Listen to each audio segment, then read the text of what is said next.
क्या आपको कभी ऐसा लगा है कि आपकी ज़िंदगी एक ही पल में बदल गई? कल तक सब ठीक था, लेकिन अचानक नौकरी चली गई, पैसे खत्म हो गए, अपने बदल गए और दिल टूट गया। और फिर रात के अंधेरे में आपने चुपचाप खुद से पूछा, हे परमेश्वर, मैंने ऐसा क्या किया? आज की कहानी एक ऐसे ही इंसान की है जिसने एक ही समय में अपना धन, अपना परिवार, अपनी सेहत, अपना सब कुछ खो दिया। फिर भी उसने परमेश्वर का हाथ नहीं छोड़ा। और शायद आज यह कहानी किसी टूटे हुए दिल के लिए परमेश्वर का जवाब है। तो मेरे सभी विश्वासी भाई बहन को जय मसीह की। स्वागत है आप सबका मेरे चैनल में। आप देख रहे हैं हमारा चैनल जहां परमेश्वर का वचन टूटे हुए लोगों के लिए फिर से खड़ा करता है। अगर आप चाहते हैं कि हर रात परमेश्वर की शांति आपके दिल तक पहुंचे, तो चैनल को सब्सक्राइब ज़रूर करिएगा। अब इस कहानी को आगे बढ़ाते हैं और आप इस कहानी को सिर्फ सुनिएगा मत, इसे महसूस करिएगा। बाइबल में एक व्यक्ति है जिसका नाम है अय्यूब। हाँ, अय्यूब। वह बहुत अमीर था, लेकिन सिर्फ धन से नहीं, उसका दिल भी साफ था। वह परमेश्वर से प्रेम करता था, लोग उसका सम्मान करते थे, उसका परिवार खुश था, उसके बच्चे थे, घर थी, इज्जत भी थी, बरकत भी थी, सब कुछ अच्छा चल रहा था। लेकिन एक दिन उसके जीवन में एक तूफान आया। उसी जीवन में आता है तूफान जो बाहर से सबसे शांत दिखता है। एक दिन अचानक खबर आई, उसके जानवर लूट लिए गए, नौकर मारे गए, और इससे पहले वह दर्द समझ पाता दूसरी खबर आ गई, फिर तीसरी, फिर चौथी, और फिर सबसे भयानक खबर, उसके बच्चे अब इस दुनिया में नहीं रहे। कल्पना कीजिए, एक पिता जो कुछ समय पहले तक अपने परिवार की हंसी सुन रहा था, अब उसी घर में सन्नाटा था। दर्द इतना गहरा था कि शब्द भी छोटे पड़ जाएं। कई बार जिंदगी भी ऐसी ही लगती है। एक परेशानी खत्म नहीं होती कि दूसरी आ जाती है और इंसान अंदर से टूटने लगता है। लोग बाहर से कहते हैं मजबूत बनो, लेकिन अंदर दिल रोता रहता है। अय्यूब भी टूट गया था, उसकी आंखों में भी आंसू थे, लेकिन उसने एक ऐसी बात कही जो आज भी लोगों को विश्वास सिखाती है। पता है उसने क्या कहा? उसने कहा, परमेश्वर ने दिया था और परमेश्वर ने ले लिया, फिर भी मैं उनका धन्यवाद करूंगा। कितना ही खूबसूरत वचन है, कितना विश्वास से भरा हुआ वचन है ये। मैं तो जब ये वचन आपको सुना रही हूँ, मुझे इस वचन को सुन के मेरे ही वे विचार बदल गए कि परमेश्वर पर विश्वास अगर हो तो इस तरह का विश्वास होना चाहिए। कितना कठिन होता है दर्द में भी विश्वास रखना। जब प्रार्थना का जवाब ना मिले, जब सब कुछ छिन जाए, जब कोई समझने वाला ना हो, फिर भी परमेश्वर को पकड़े रहना बहुत ही दृढ़ता वाला काम है ये। लेकिन उसकी परीक्षा अभी खत्म नहीं हुई थी।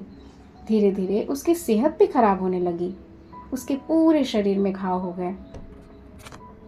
दर्द, कमजोरी, अकेलापन, लोग उसे देखकर दूर हटने लगे। जो लोग पहले सम्मान करते थे, अब वही बातें बनाने लगे। और सबसे दर्द भरी बात, उसकी पत्नी ने उससे कहा, अब भी परमेश्वर पर भरोसा करोगे? सब खत्म हो चुका है। कभी कभी सबसे ज़्यादा चोट ना दुनिया नहीं देती है मेरे विश्वासी भाई बहन, बल्कि वे शब्द देते हैं जो अपने लोग हमें सुनाते हैं और जो हमें अपने लोगों से सुनने के लिए मिलता है। लेकिन अय्यूब अब भी चुपचाप परमेश्वर से जुड़ा हुआ था।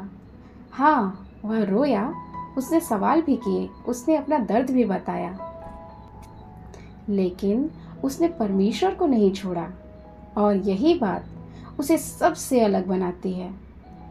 मेरे विश्वासी भाई बहन, मेरे अभी सभी सुनने वाले विश्वासी और जो भी इस वीडियो को सुन रहे हैं, मैं सबको यही कह रही हूँ कि परमेश्वर हमसे यह उम्मीद नहीं करते कि हम दर्द में कभी रोए नहीं, लेकिन वह चाहते हैं कि टूटने के बाद भी हम उनका हाथ ना छोड़ें।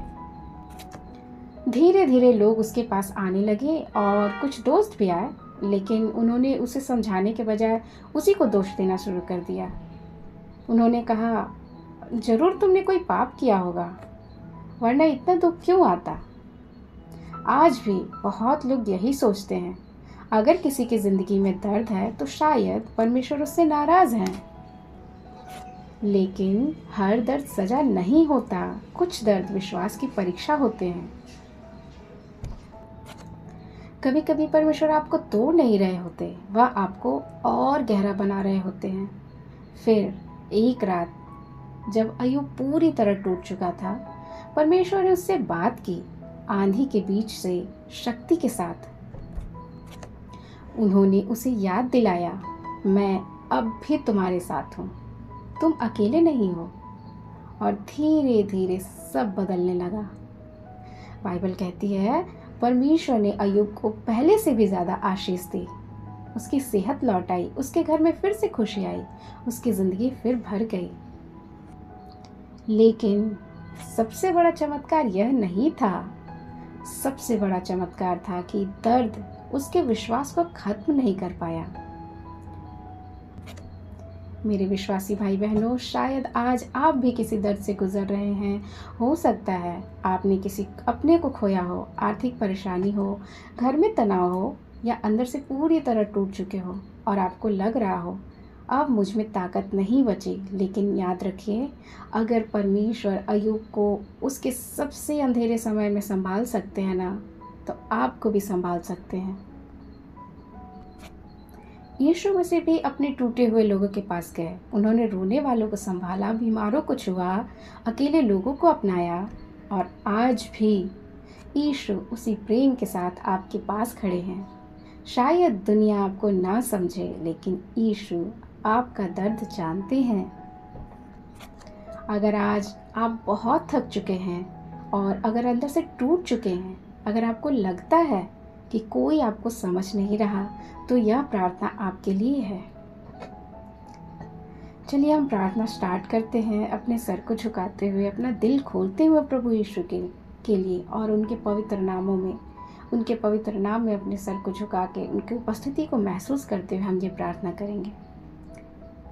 हे हमारे स्वर्गीय पिता प्रभु यीशु, हम धन्यवाद करते हैं। हम धन्यवाद के साथ एक बार फिर से आपके चरणों में आते हैं। हम प्रार्थना करते हैं उन सभी भाई बहनों के लिए। पिता, आप उन टूटे हुए दिल को संभाल लीजिए। जहाँ वो कमज़ोर है पिता, वहाँ अपनी शक्ति भर दीजिए। जहाँ वो रो रहे हैं, वहाँ आपकी शांति भेज दीजिए। उन्हें गिरने से रोकिए पिता। और चाहे परिस्थिति कैसी भी हो, उनका विश्वास आपके ऊपर से कभी खत्म न होने दीजिए। यीशु के नाम में ये प्रार्थना मांगते हैं। आमीन, आमीन, आमीन। अगर आपको विश्वास है कि परमेश्वर दर्द में भी साथ देते हैं, तो कमेंट में लिखिए, यीशु मेरे साथ हैं। और इस वीडियो को उस इंसान तक ज़रूर भेजिएगा जो आज अंदर से टूट चुका है, और उसे भी अय्यूब की तरह विश्वास दृढ़ बनाकर अपने उस कमज़ोरी पर जीत मिलने वाली है। तो मिलते हैं फिर अगले वीडियो में। तब तक के लिए आप लोगों को जय मसीह की। परमेश्वर आप लोगों को बहुत बहुत आशीष